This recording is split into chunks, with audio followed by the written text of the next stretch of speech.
하나님의 말씀은 마태복음 5장 21절로 26절 말씀까지 읽겠습니다. 신약성경 6면 마태복음 5장 21절로 26절 말씀입니다. 옛사람에게 말한 바 살인하지 말라. 누구든지 살인하면 심판을 받게 되리라 하였다는 것을 너희가 들었으나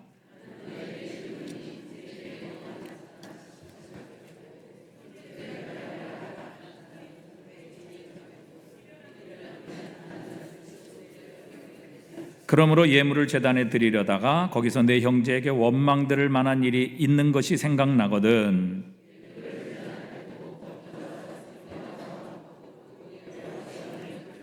함께 읽습니다. 너를 고발하는 자와 함께 길에 있을 때에 급히 사와라. 그 고발하는 자가 너를 재판관에게 내어주고 재판관이 옥리에게 내어주어 옥에 가둘까 염려하라. 진실로 내게 이르노니 내가 한 푼이라도 남김없이 다 갚기 전에는 결코 거기서 나오지 못하리라. 아멘.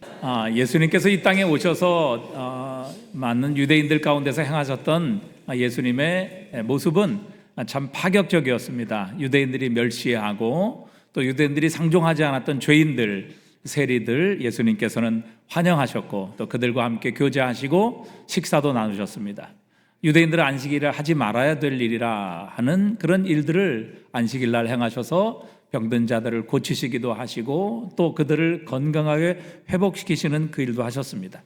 제자들이 손을 씻지 않고 음식을 먹는 일, 또 안식일의 밀밭 사이에서 곡식을 뜯어서 먹은 이 일들을 오히려 예수님께서는 옹호하시고 그렇게 그들을 비난하는 자들을 책망하시는 주님의 모습은 당시의 바리새인들 서기관들이 보기에는 굉장히 파격적이었습니다. 아마 하나님의 율법을 깨트리는 사람이라 이런 인식으로 이 사람들에게 비춰졌던 것 같습니다. 그런데 예수님께서는 그렇게 말씀하지 아니하시고 내가 율법이나 선지자를 폐하러 온 줄로 생각하지 마라. 오히려 내가 그 율법이나 선지자를 완성하러 왔다. 이렇게 말씀하고 계십니다. 특별히 주님께서는 하나님의 말씀, 즉 율법이라는 것은 하나님의 말씀이고 우리를 향한 하나님의 뜻이기 때문에 천지가 없어질지언정 하나님의 율법은 1.1획도 없어지지 아니하리라. 내가 그 율법을 완성하러 왔다. 이렇게 오히려 예수님을 비난하는 이 바리새인들 서기관들을 향해 책망하시면서 예수님은 너희의 의가 바리새인과 서기관들보다 낫지 아니하면 천국에 들어가서 낮은 자리에 처할 것이다. 이 정도가 아니라 아예 천국에 들어가지 못하리라. 너희 의가 바리새인과 서기관보다 낫지 않으면 너희 지옥 간다. 그렇게 주님이 아예 선언을 하셨습니다. 그러면서 오늘 주님께서 어떻게 그 율법에 담긴 진정한 하나님의 뜻과 하나님의 뜻이 무엇이며 또 그 율법을 완성하는 것이 어떤 것인가, 하나님의 말씀을 순종하는 것이 어떤 것인가 하는 것을 이 바리새인 서기관들의 율법관을 주님께서는 정확하게 파헤치시며 또 그들의 율법적인 해석을 잘못을 지적하고 계십니다. 오늘 특별히 6계명에 살인하지 말라는 이 계명을 바리새인 서기관들은 단순히 사람의 육체적 생명을 끊지 않는 것, 이런 것으로 그들은 그저 축소시켜 버렸습니다. 다만 살인을 범하지 않기만 하면 하나님의 뜻 준행한 것이고 하나님의 율법을 자신들이 지킨 것이라, 이렇게 그들의 생각으로 하나님의 율법을 조작했고 또 하나님의 뜻을 감소시켜 버렸습니다. 그러나 주님께서는 그들의 잘못된 율법 해석을 오늘 본문을 통해서 지적하고 계십니다. 오늘 본문 21절에 보니까 옛사람에게 말한 바 살인하지 말라. 누구든지 살인하면 심판을 받게 되리라 하는 것을 너희가 들었으나, 이제 바리새인들 서기관들이 이렇게 가르쳤다는 것이지요.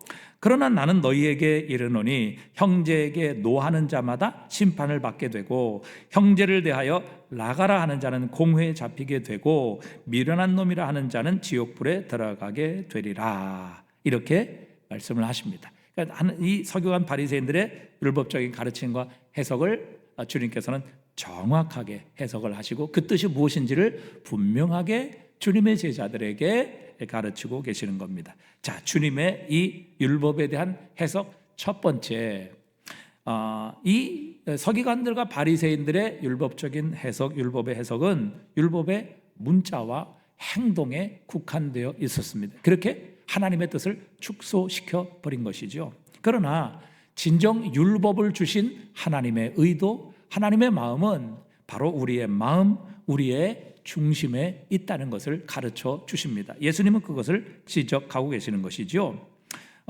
단지 사람의 육체적 생명을 끊지 않으면 괜찮다, 문제없다, 살인한 것 아니다, 이런 뜻이 아니라는 것이죠. 바리새인들과 서기관들의 말을 듣지 말라.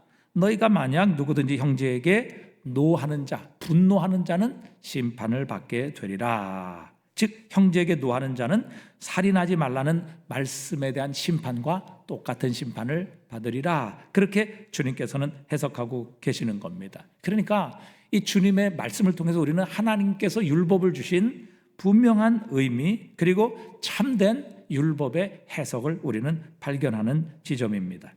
자, 그리스도인으로서 마음속에 분노를 품고 있는 것, 형제 자매를 향해 화를 내는 것, 이것은 예수님에 의하면 하나님 보시기에 제6계명 살인하지 말라는 이 율법을 범하는 죄라, 이렇게 주님께서는 말씀하시는 것이죠. 또 누구든지 형제에게 라가라 하는 자는 공회에 잡히리라. 라가, 이거는 속이 빈 혹은 쓸모없는 놈이라고 그 형제를 비하하는 것입니다. 멸시하는 것이죠. 또 미련한 놈이라고 하는 자는 지옥불에 들어가리라, 이렇게 말씀하고 계시는 겁니다. 즉 어떤 욕설을 통해서 다른 사람을 비난하거나 또 비하하는 것, 이것 역시 살인하는 죄와 같은 것이라고 그렇게 주님은 해석하고 계십니다. 그러니까 하나님께서 이 살인하지 말라라는 이 계명을 주신 하나님의 의도, 하나님의 목적이 도대체 무엇인지 그 의도를 파악해야 이 율법에 대한 올바른 순종이 있을 것이다. 그런데 오늘 바리새인들, 서기관들은 그 하나님의 율법의 말씀을 자신들의 생각을 따라서 축소하고 왜곡시켜 버렸다는 것이죠. 하나님의 뜻은 그것입니다. 살인하지 말라는 이 말씀은 그저 육체적인 생명을 끊는 그것을 하지 말라는 그 정도가 아니라 우리의 마음, 우리의 영혼이 어떤 모양으로도 분노나 다른 사람을 향한 멸시나 비하 혹은 욕설을 통해서 사람들의 마음, 그들의 영혼을 파괴하는 그 어떤 형태도 결국 살인이며 그 살인에 대한 하나님의 심판을 받게 되리라, 이렇게 말씀하십니다.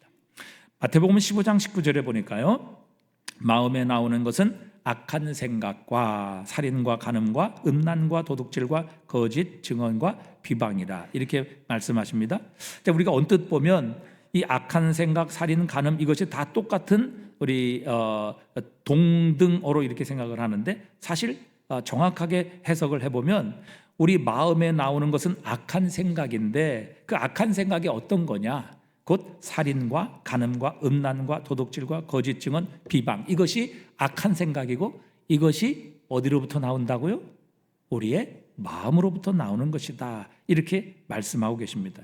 그러니까 주님께서는 이 바리새인들과 서기관들의 가르침에 대해서 단지 사람의 생명을 끊는 것만이 살인하는 것이 아니라 우리의 마음속에서 나오는 이 모든 악한 생각, 우리의 형제 자매들을 향한 멸시, 비난, 미움, 분노, 이런 것들도 역시 하나님께서는 살인하지 말라라는 이 계명에 포함된 하나님의 의도라고 말씀하시는 것입니다.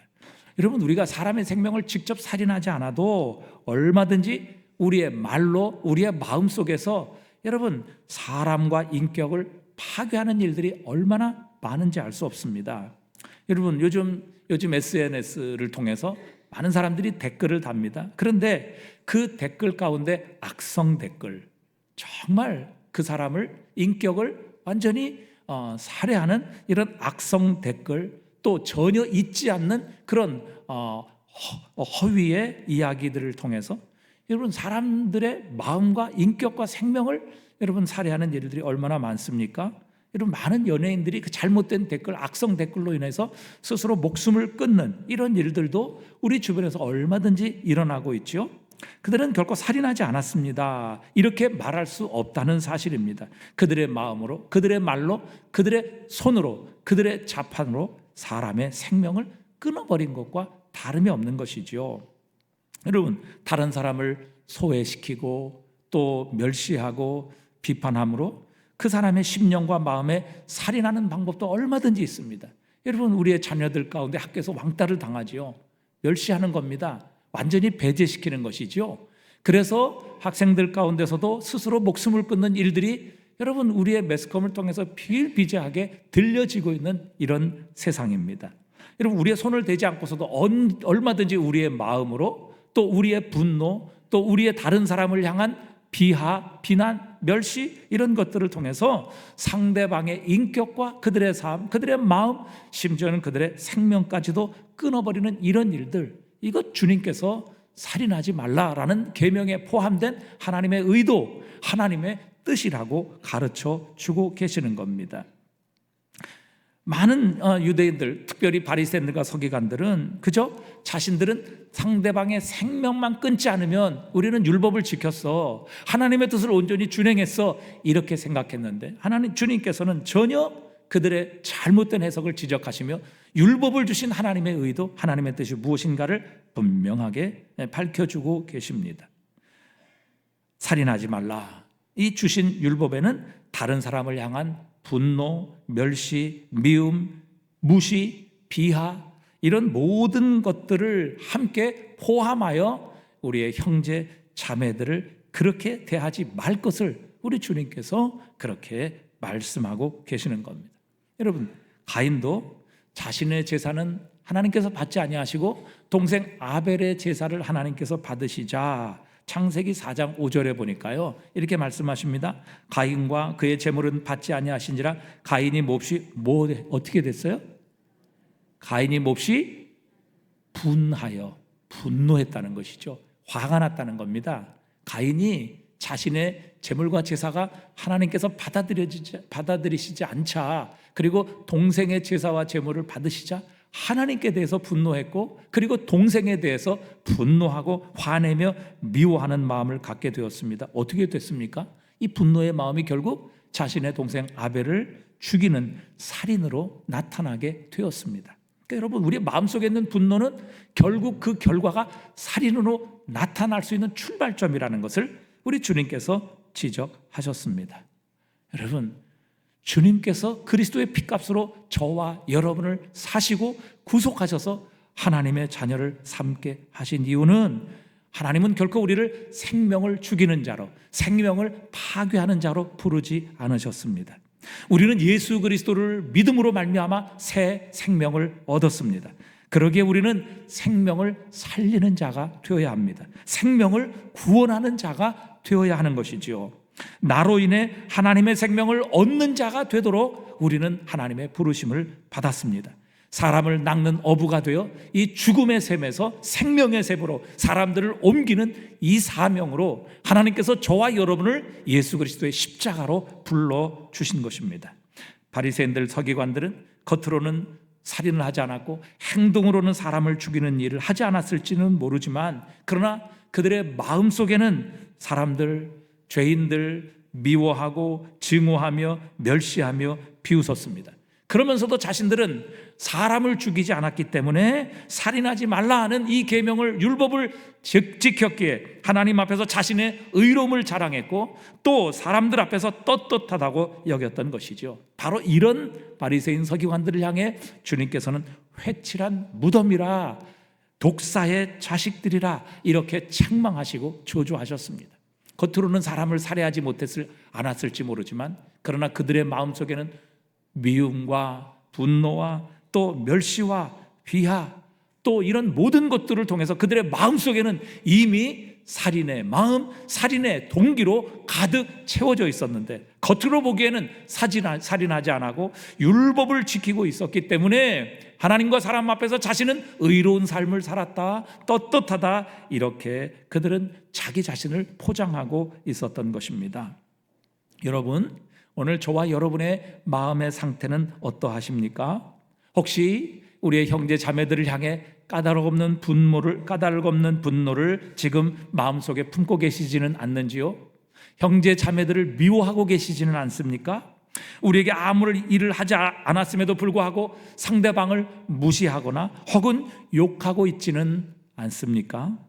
하나님께서 우리에게 살인하지 말라라는 이 율법, 하나님의 말씀을 주셨을 때 하나님의 의도는 우리의 마음과 생각이 우리의 형제 자매를 향해 악한 마음, 분노, 비방, 무시, 욕설과 같은 것을 포함하여 하지 말라. 우리의 마음과 중심에 바로 그들을 향한 동기가 깨끗하고 올바라야 한다고 말씀하십니다. 여러분, 오늘 우리의 마음의 동기를 점검해야 합니다. 우리는 행동으로 우리의 형제들을, 자매들을 살인하지 않았을지 모르지만, 그러나 우리의 마음속에 형제 자매들을 향한 미움, 분노, 무시, 욕설, 이런 모든 것들이 우리의 마음속에 여전히 담겨져 있다면 여러분, 그것은 우리는 살인을 행동으로 옮기지 않았을 뿐이지 이미 그 모든 마음들이 우리의 마음속에 있기 때문에 예수님께서는 살인하지 말라라는 그 말에 대한 징계와 심판을 받게 될 것이라, 이렇게 우리에게 가르쳐 주고 계시는 겁니다. 그래서 주님께서는 우리 팔복에서 마음이 청결한 자가 복이 있다 말씀하셨습니다.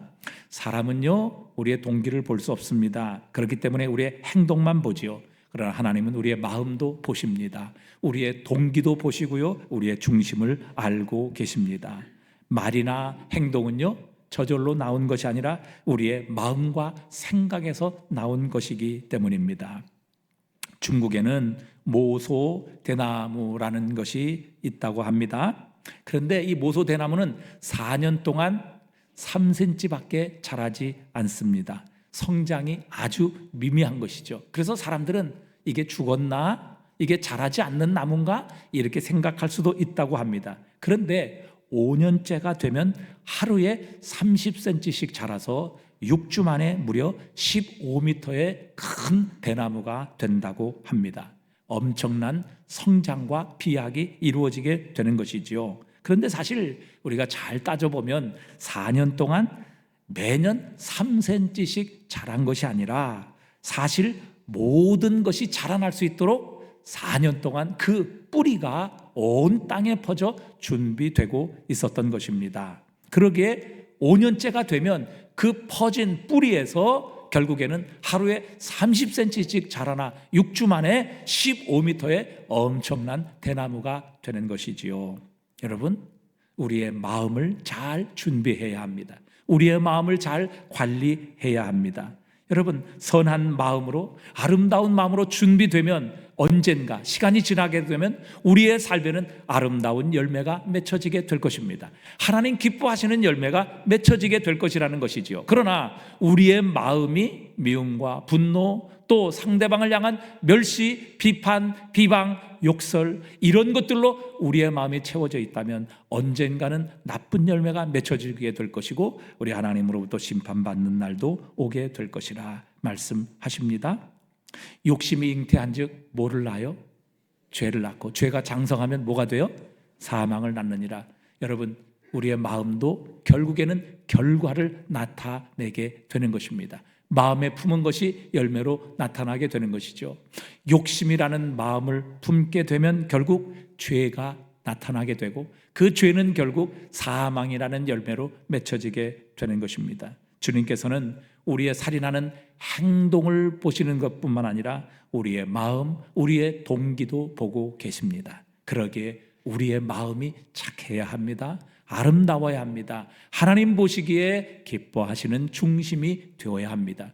오늘 서기관들과 바리새인들은 그저 살인이라는 행동만 하지 않으면 문제없다, 율법을 지켰다, 우리는 의롭다라고 생각했지만, 그러나 주님은 이 살인하지 말라는 말씀에 올바른 해석, 하나님의 분명한 의도를 가르쳐 주십니다. 살인의 동기가 되는, 살인의 뿌리가 되는 우리의 마음 청결해야 한다. 깨끗해야 한다. 착해야 한다. 올바라야 한다. 그래야 아름다운 열매, 하나님 기뻐하시는 선한 열매가 맺혀질 것이라 우리에게 말씀하십니다.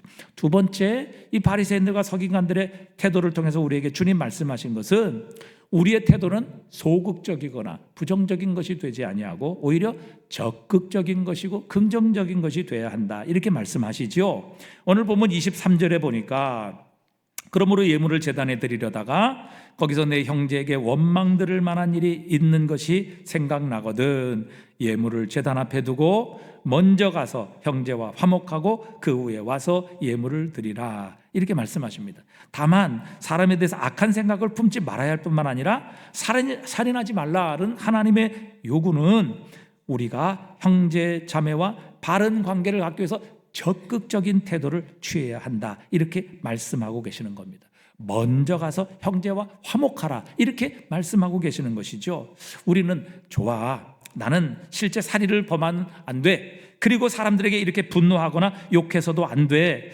나는 내가 그렇게 생각이 들지라도 나는 내 입을 조심해야 될 거야, 이렇게 우리는 마음을 다잡고 결심합니다. 그리고 내가 이런 것들을 말하지 않는 한, 표현하지 않는 한 문제가 없다, 이렇게 생각을 합니다. 그러나 주님께서는 말씀하시죠. 여기서 멈춰서는 안 된다는 것입니다. 그런 마음속에 그런 생각과 느낌을 품어서도 안 된다, 이렇게 말씀하고 계시는 것이죠. 그러니까 우리가 다른 사람을 향해 분노하고 미워하고 그 사람들을 비난하고 멸시하는 이런 태도를 그저 마음에 갖지 않고 표현하지 않고 또 그것을 억제하는 것으로 하나님 기뻐하시는 것이 아니라는 사실이죠. 그러니까 그리스도인이 살인하지 않는 것, 나쁜 것을 멈추는 이것으로 만족하는 것이 아니라 우리는 이것에서 더 나아가 적극적으로 형제 자매를 사랑하기를 원하시는 겁니다. 자, 에베소서 2장 10절에 보니까 우리 한번 다 같이 읽어보겠습니다. 우리는 그가 만드신 바라 그리스도 예수 안에서 선한 일을 위하여 지으심을 받은 자니 이 일은 하나님이 전에 예비하사 우리로 그 가운데서 행하게 하려 하십니다. 여러분, 하나님이 왜 우리를 만드셨어요? 그리스도 예수께서 왜 우리를 구속하셨습니까? 우리는 그가 만드신 바라 그리스도 예수 안에서 무엇을 위하여? 선한 일을 위하여 지으심을 받은 자니, 우리는 선한 일을 위하여 지으심을 받았다고요. 나쁜 일을 안 하기 위해서 지은받은 것이 아니라, 죄를 짓지 않는 것으로 만족하는 것이 아니라 선한 일을 위하여 지으심을 받았다, 하나님은 그렇게 우리에게 선포하고 계십니다. 자, 베드로전서 2장 9절도 우리 함께 같이 읽어보겠습니다. 그러나 너희는 택하신 족속이요 왕같은 제사장들이요 거룩한 나라요 그의 소유가 된 백성이니 이는 너희를 어두운 데서 불러내어 그의 귀한 빛에 들어가게 하신 이의 아름다운 덕을 선포하게 하려 하심이라. 아멘. 여러분, 우리가 우리의 형제 자매들과의 관계를 더 이상 악화시키지 않는 것에 머물러 있는 것, 더 이상 죄를 범하고 다른 사람을 미워하지 않는 것에 멈추어 서 있는 것이 아니라 우리가 적극적으로 그 모든 관계를 회복하고 그 모든 장애물을 제거하기 위해 우리가 먼저 이 모든 것들을 앞장서 실행해야 한다 말씀하고 계십니다. 형제와 우리들 사이에 마음에 있어서까지도 잘못된 것이 하나도 없는 자리에 도달할 수 있도록 우리가 먼저 적극적으로 화해의 관계, 사랑의 관계를 회복할 것을 요구하십니다. 자, 마태복음 9장 13절에 보니까 너희는 가서 내가 무엇을 원하고 무엇을 원하지 아니하노라 하신 뜻이 무엇인지 배우라. 나는 의인을 부르러 온 것이 아니요 죄인을 부르러 왔노라 하시니라. 여러분, 바리새인들과 서기관들, 유대인들의 그들의 마음에 가지고 있는 생각이 그거였어요. 하나님께 제사 드리고 하나님께 올바른 11조하고 하나님의 말씀 잘 순종하면 우리에게는 하나님께서 하나님의 자녀됨 그리고 하나님의 의롭다 하심을 얻을 것이다. 그러나 주님께서는 뭐라고 말씀하세요? 내가 원하는 것은 제사가 아니라 긍휼이다.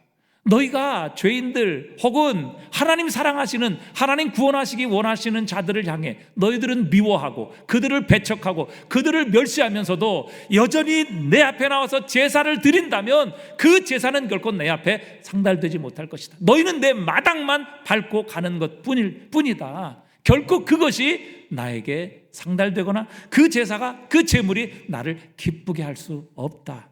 내가 긍휼을 원하고 제사를 원치 아니하노라 하신 뜻이 무엇인지 배우라.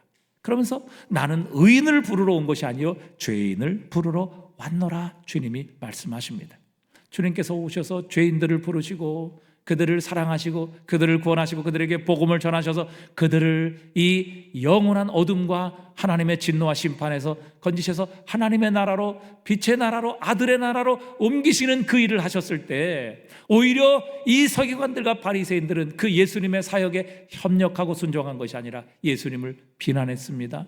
그러면서 그들은 여전히 끊임없는 제사와 제물로 하나님을 예배하며 그것이야말로 하나님을 기쁘시게 하는 것이라 이렇게 착각한 사실을 우리 주님께서 지적하고 계시는 겁니다. 죄인들에게 긍휼도 베풀지 않으면서 그들을 멸시하고 그들을 조롱하는 마음을 가지고 아무리 하나님께 제사 드려봐라, 아무리 11조 드려봐라, 아무리 예물을 드려봐라, 결코 그것이 하나님을 기쁘시게 할 수 있는 것이 아니라고 말씀하십니다. 그것이 제사를 드리라고 하신 하나님의 참된 의도가 아니라는 말씀이죠. 하나님께서 사울 왕에게 하나님의 대적인 아말렉을 진멸하라 그렇게 명령하셨습니다. 가축과 생명이 있는 모든 것을 죽이라 그렇게 말씀하셨죠. 왜냐하면 하나님께서 이스라엘 백성들을 출애굽시킬 때에 하나님의 뜻인 이스라엘의 구원을 대적했던 자가 바로 아말렉입니다. 그래서 그들은 하나님의 심판의 상징으로 진멸하라, 모든 생명 있는 것을 진멸하라, 이 하나님의 심판의 상징이죠. 자, 그런데 사울 왕은 그 아말렉을 진멸하면서 짐승들 중에서 좋은 것은 죽이지 않고 가지고 왔습니다. 근데 사울 왕의 핑계가 이랬습니다. 사무엘이 물었어요. 아니, 다 진멸하라고 하나님 명령하셨는데 당신 저 가져온 게 뭡니까? 물었어요. 자, 사무엘상 15장 21절에 보니까요, 우리 한번 같이 읽어보겠습니다. 다만 백성이 그 마땅히 멸할 것 중에서 가장 좋은 것으로 길갈에서 당신의 하나님 여호와께 제사하려고 양과 소를 끌어왔나이다 하는지라. 아니, 하나님께 제사 드리러 하나님께서 죽이라고 명령하셨지만 좋은 것 가려서 하나님께 제사 드리려고 가지고 왔습니다. 그거 살렸습니다. 이렇게 지금 사무엘의 질문에 사울 왕이 대답을 했습니다. 그러자 사무엘이 사울 왕을 향해 하나님의 심판을 선언하시지요. 우리가 잘 아는 말씀입니다. 사무엘상 15장 22절부터 한번 읽어보겠습니다. 사무엘이 이르되 여호와께서 번제와 다른 제사를 그의 목소리를 청종하는 것을 좋아하심같이 좋아하시겠나이까? 순종이 제사보다 낫고 듣는 것이 수양의 기름보다 나으니 이는 거역하는 것은 점치는 죄와 같고 완고한 것은 사신 우상에게 절하는 죄와 같음이라. 왕이 여호와의 말씀을 버렸으므로 여호와께서 왕을 버려 왕이 되지 못하게 하셨나이다. 여러분, 하나님 뭐라고 말씀하십니까? 하나님께서 명령하신 그 말씀에 순종하는 것이 제사보다 우선이라고 말씀하십니다. 하나님의 명령은 불순종하면서 제사만 가장 좋은 양과 소로 드린다고 해서 하나님께서 그 제사를 기뻐하시지 않는다는 거예요. 여러분, 하나님께서 뭐가 없으셔서, 뭐가 부족하셔서, 뭐가 배가 고프셔서 여러분 그 양과 소의 좋은 것을 드려야만 하나님 기뻐하시겠느냐 하시는 겁니다. 하나님께서 진짜 원하시는 것은 순종이라고 가르쳐 주십니다. 그리고 그 순종을 통해서 하나님께 제사를 드리게 될 때 그 제사가 하나님께 받아들여지고 하나님께서 그 제사를 기뻐하실 것이다. 그런데 순종은 하지 않으면서 아무리 열심히 제사를 드려봤자 주님 뭐라고 말씀하십니까? 거역하는 것은 점치는 죄와 같고, 하나님 말씀에 순종하지 않으면서 형제와 자매를 미워하고 또 그들을 향해 분노하며 그들을 멸시하고 그들을 비난하고 비판하며 거짓말하고 있으면서도 하나님을 향해 열심히 예배하고 열심히 제사 드리는 것, 그것은 점치는 죄와 같고 완고한 것, 하나님께서 분명히 말씀하셨는데도 불구하고 순종하지 아니하고 자기 고집대로 여전히 행하는 것, 이것은 사신 우상에게 절하는 죄와 같음이라. 왕이 여호와의 말씀을 버렸으므로 여호와께서도 왕을 버려 더 이상 왕이 되지 못하게 하셨나이다. 이렇게 지금 하나님께서 사무엘을 통해 이 사울 왕을 책망하시고 그를 심판하고 계십니다. 여러분, 순종이 제사보다 낫다고 말씀하십니다.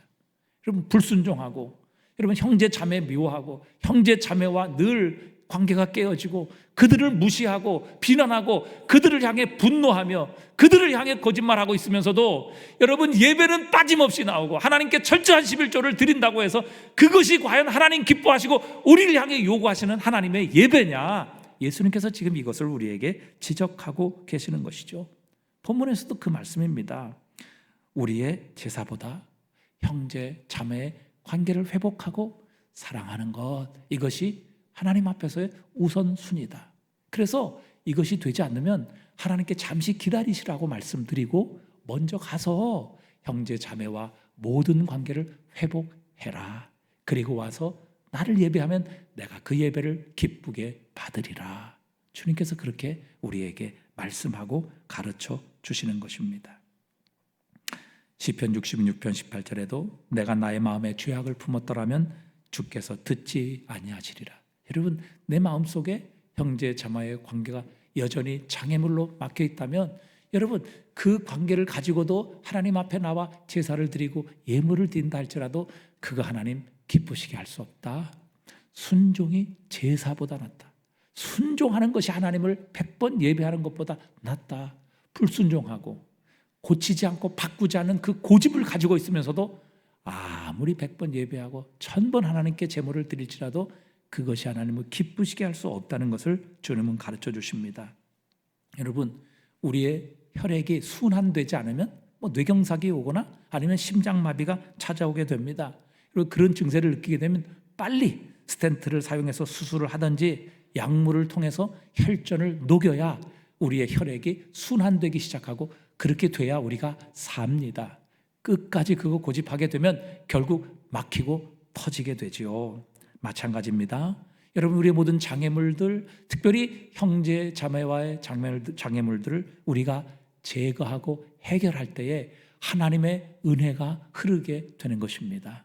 우리가 지체 아닙니까? 지체 가운데 막혀 있다면 터지게 되지요. 흐르지 않습니다. 마찬가지입니다. 우리 형제 자매들과의 관계가 회복되고 이 장애물이 제거되는 순간 하나님의 은혜가 흘러오기 시작하는 겁니다. 우리의 삶에 하나님의 새로운 생명의 역사가 시작되는 것입니다.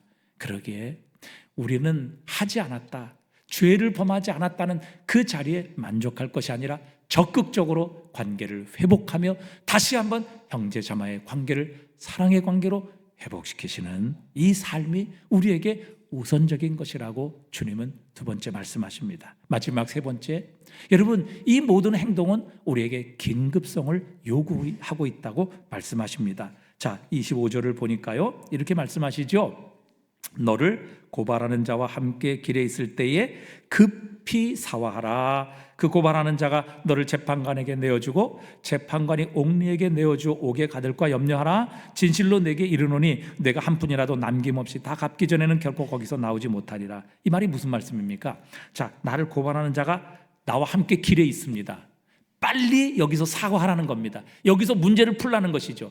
그렇지 않고 여기서 멈칫하고 여기서 만약에 지체하게 되면 나를 고발하는 자가 어떻게 돼요? 재판관에게 끌고 간다는 것이죠. 그리고 재판을 받게 되고 결국 옥에 가두게 될 텐데, 옥에 갇히게 되면 거기서는 모든 것을 다 갚기 전에는 절대 나오지 못하게 될 것이다.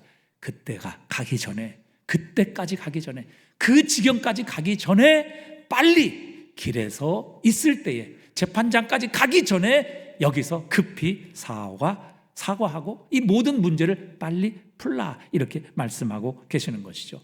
여러분, 이게 하나님께서 나에게 지금 문제라고 지적하시고 이건 잘못이라고 분명히 말씀하시는 바로 깨달음이 오는 순간 이것을 뭐예요?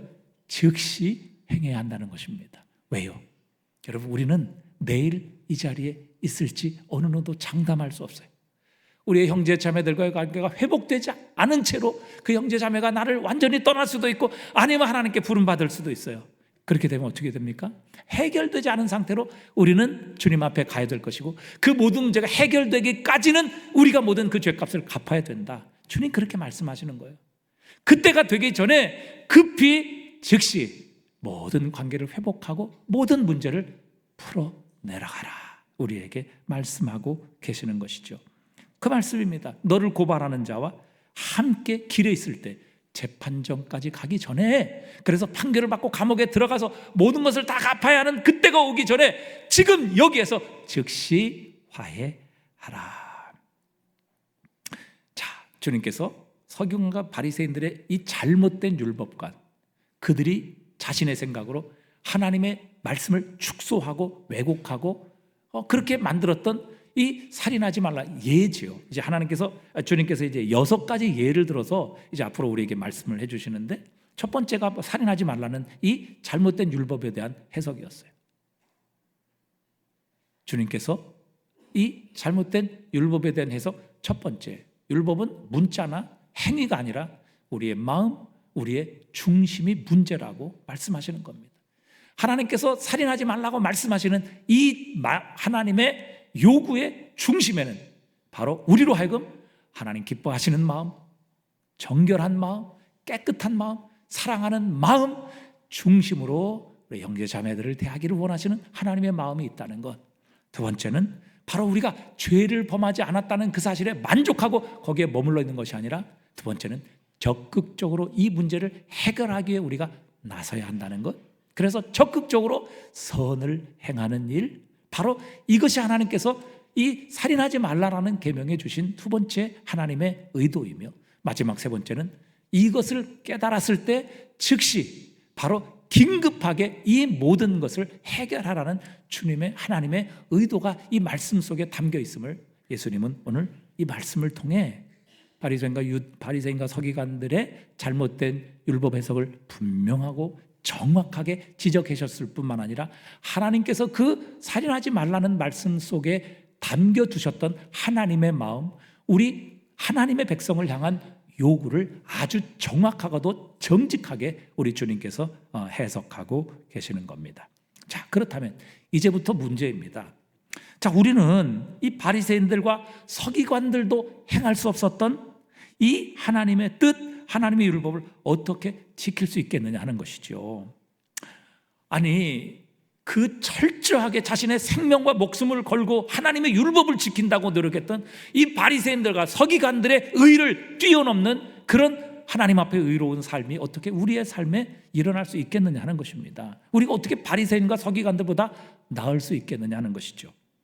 자, 그런데 분명한 사실은 여러분, 하나님께서는요, 우리가 지키지 못할 것을 제시하시고 그것을 근거로 우리를 심판하시는 분이 아니십니다. 여러분, 하나님은 선하신 분이십니다. 하나님은 좋으신 분이세요. 하나님은 우리를 사랑하시는 우리의 아버지이십니다. 자, 그렇다면 어떻게 우리가 과연 이 서기관들과 바리새인들의 의보다 나은 의를 가지고 하나님 백성의 삶, 천국의 백성의 삶을 살아갈 수 있을 것인가 하는 것입니다. 자, 열왕기 2장에 보면요, 엘리야가 하늘로 승천하기 전에 엘리사를 향해 묻습니다. 하나님께서 나를 내게서 데려가시기 전에 내게 어떻게 할지를 구하라, 이렇게 말하죠. 이 말은, 자, 내가 이제 하나님께서 나를 곧 하늘로 승천시킬 텐데, 자, 내가 승천당하기 전에 내가 너에게 무엇 해주면 좋겠느냐, 이렇게 지금 묻는 겁니다. 그러자 엘리사가 그렇게 대답하죠. 당신의 성령이 하시는 역사가 갑절이나 내게 있게 하소서. 그러니까 당신의 성령의 능력의 갑절을 나에게 주십시오, 이렇게 엘리사가 자신의 스승인 엘리야에게 요청을 했어요. 그러자 엘리야가 그건 참 어려운 일이다, 이렇게 대답을 합니다. 왜요? 그 성령의 역사에 능력을 주는 것은 자신이 할 수 있는 권한이 아니고 전적인 하나님의 주권과 권세, 능력에 속해 있는 것이기 때문이죠. 그러면서 이런 말을 합니다. 열왕기하 2장 10절입니다. 한번 읽어보겠습니다. 이르되 내가 어려운 일을 구하는도다. 그러나 나를 내게서 데려가시는 것을 내가 보면 그 일이 내게 이루어지려니와 그렇지 아니하면 이루어지지 아니하리라. 자, 엘리야가 하나의 조건을 제시하죠. 하나님께서 나를 데려가시는 것을 내가 눈으로 보게 되면 지금 내가 요구한, 내가 소원한 그 일이 이루어질 것이지만 그렇지 아니하면 이루어지지 아니하리라. 그리고 엘리야는 그리고 나서 너에게 성령의 능력의 갑절을 주는 것은 내 소관이 아니라 하나님의 주권이지만, 그러나 자신을 하나님께서 데려가시는 것을 내가 보면 그 일이 이루어지리라, 이렇게 말합니다.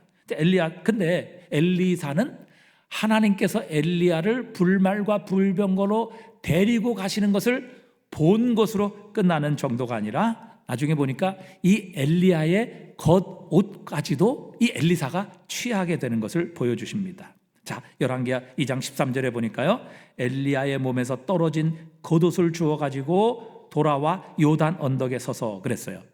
여러분, 엘리야는 엘리사의 몸에서 떨어진 겉옷을 가지고 있었습니다. 이 겉옷이라는 것은 중요한 상징을 가지고 있어요. 겉옷이라는 것은요, 그 사람의 직책, 지위, 이런 것들을 가르치는 거예요. 상징하는 거예요. 그러니까 여러분, 엘리사가 엘리야의 겉옷을 받았다, 겉옷을 소유했다라는 것은 엘리야의 권위, 엘리야의 지위, 엘리야의 그 위치를 지금 그의 제자인 엘리사가 부여받았다라는 것을 의미하는 것입니다. 그런데 엘리사는 스스로 엘리야의 겉옷을 받아서 그 엘리야의 권위와 그 위치, 그 자리, 그것을 계승한 것으로 만족하지 않습니다. 14절에 보면요, 이렇게 나와요.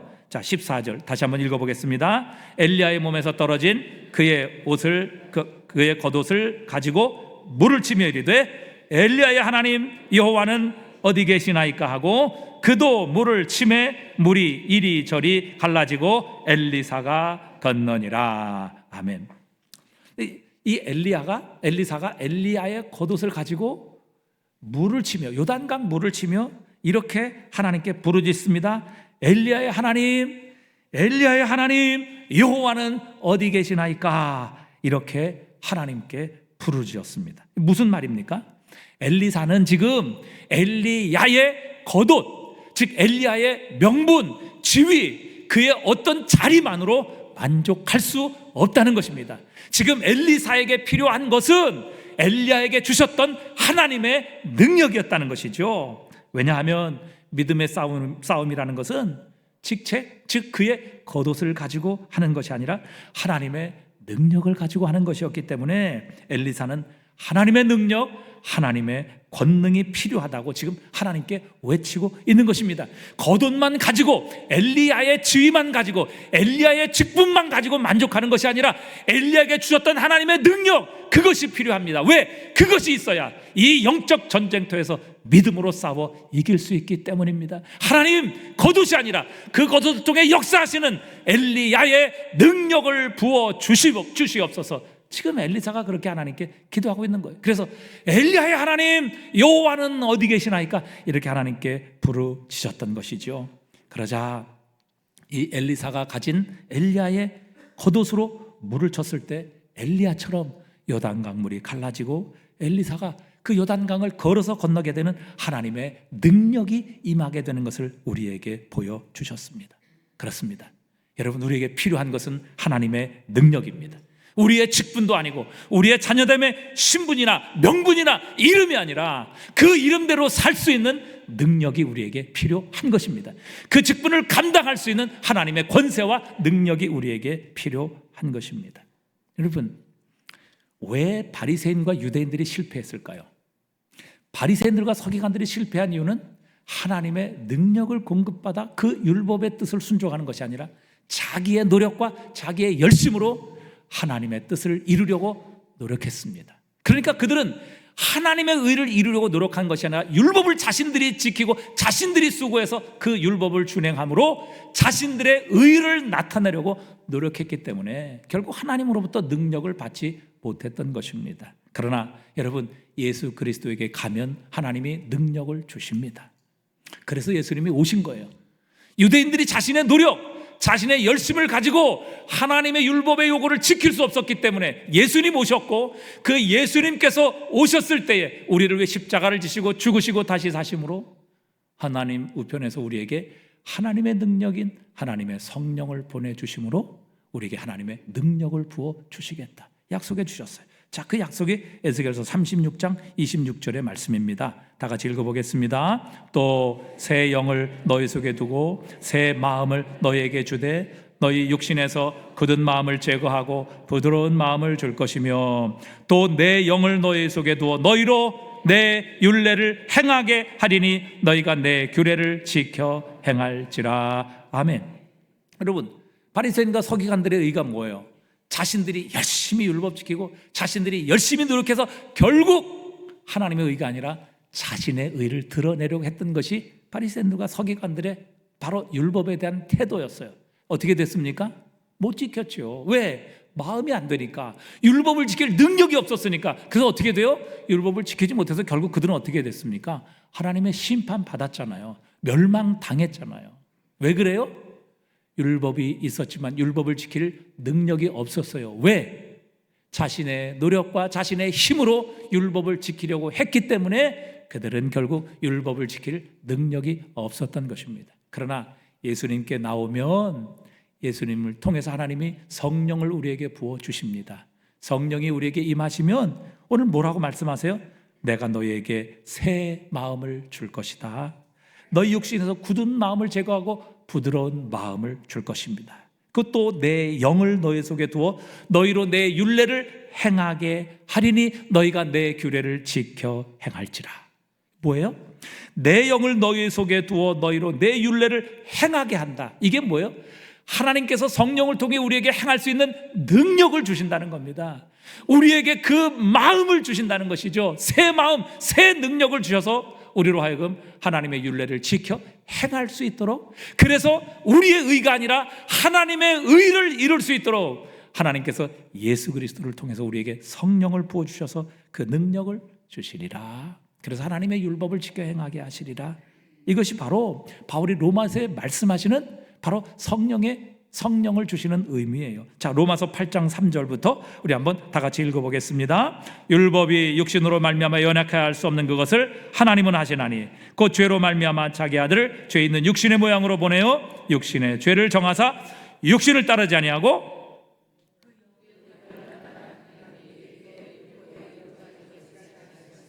자, 다시 한번 보십시오. 자, 육신을 따르지 아니하고 그 영을 따라 행하는 우리에게 무엇의 요구가? 율법의 요구가 이루어지게 하려 하십니다. 여러분, 우리의 힘으로 율법 지킬 수 없어요. 율법이 문제가 있어서가 아니라 우리에게 능력이 없기 때문에 그렇습니다. 그런데 하나님께서는 우리에게 예수 그리스도를 보내셨어요. 그분이 우리를 위해 죽으시고 다시 사심으로 하나님 보좌 우편에서 하나님의 성령을 우리에게 보내주셨어요. 그 성령을 받으면 우리의 마음이 새로운 마음으로 바뀌게 됩니다. 주님 사랑하는 능력이 생기게 되고 우리의 형제 자매를 사랑할 수 있는 마음으로 하나님께서 우리의 새 마음으로 바꾸어 주십니다. 우리에게 율법을 행할 수 있는 능력을 주셔서 하나님의 뜻이요 하나님의 백성을 향한 하나님의 요구인 율법을 지켜 행할 수 있도록 우리에게 능력까지라도 부어 주시는 겁니다. 그래서 하나님의 율법을 완성하게 하시는 것이 하나님의 뜻이라는 사실입니다. 주님 말씀하셨어요. 너희 의가 서기관과 바리새인보다 낫지 아니하면 결단코 천국에 들어갈 수 없느니라. 어떻게 서기관과 바리새인의 의보다 나을 수 있습니까? 예수 그리스도에게 오면 됩니다. 예수 그리스도를 믿으면 됩니다. 예수 그리스도를 의지하면 됩니다. 그래서 하나님께서 예수님을 보내주신 거예요. 그분을 믿으면 그분의 십자가를 통해 하나님의 성령을 우리에게 부어주십니다. 성령이 우리에게 임하면 우리의 마음이 새로워집니다. 우리의 마음에 딱딱하고 낙한 마음들이 부드러운 마음으로 바뀌게 되고 우리 안에 하나님의 성령을 통해서 하나님의 말씀 율법을 지킬 수 있는 능력을 주셔서 하나님의 율법을 지켜 행하게 하도록 우리에게 역사하시는 겁니다. 그렇게 오늘도 우리가 예수님께 나와야 합니다. 예수님을 의지해야 합니다. 예수님께 기도해야 하죠. 주님, 성령을 부어 주시옵소서. 하나님의 능력을 부어 주시옵소서. 그때 하나님 그 성령의 능력을 통해 이 서기관과 바리새인의 의를 능가하는, 그래서 우리의 마음으로 하나님 사랑하고 이웃 형제 자매를 사랑하는 마음으로 살아나지 말라는 이 하나님의 계명, 하나님의 율법을 온전히 지킬 수 있는 능력을 얻게 될 줄 믿습니다. 주님, 성령을 부어 주시옵소서. 엘리사처럼 하나님의 능력을 부어 주시옵소서. 여러분, 우리가 이렇게 하나님께 기도해야 한다고요. 예수님께 나오면 우리는 능력을 받습니다. 그러나 서기관들과 바리새인들은 예수님께 나오고 예수님 믿고 영접한 것이 아니라 자기의 노력, 자기의 열심을 가지고 자기의 의를 이루려 하다가 결국 하나님의 심판과 하나님의 저주를 받을 수밖에 없었던 것입니다. 오늘도 예수님께 나오면 우리의 모든 무거운 짐들이 벗겨지게 될 줄 믿습니다. 수고하고 무거운 짐진 자들아 다 내게로 오라. 내가 너희를 편히 쉬게 하리라.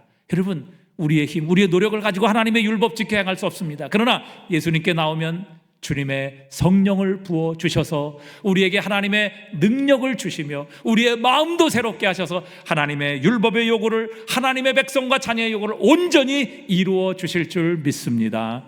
여러분, 우리 모두가 다 예수를 믿고 우리 안에 성령으로 충만하게 채워져서 정말 예수님이 하나님께서 해석하신 이 율법의 요구대로 우리의 마음에 하나님의 사랑으로, 형제 자매를 향한 이 사랑으로, 하나님께서 이 사랑할 수 있는 능력으로 우리의 심령을 가득 채워주신다면 여러분, 우리가 모인 이곳이 하나님의 나라 천국이 되지 않겠습니까?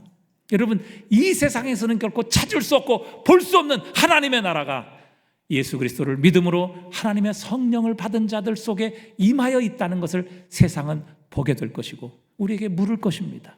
어떻게 그렇게 천국을 살 수 있습니까? 어떻게 그렇게 하나님의 나라의 삶을 살 수 있습니까?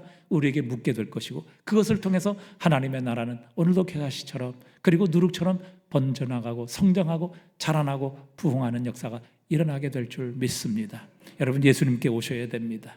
그분의 성령의 능력을 받으셔야 합니다. 그러면 우리의 힘으로 할 수 없는 율법의 요구, 우리를 향하신 하나님의 뜻 이룰 수 있는 능력까지라도 주시는 줄 믿습니다.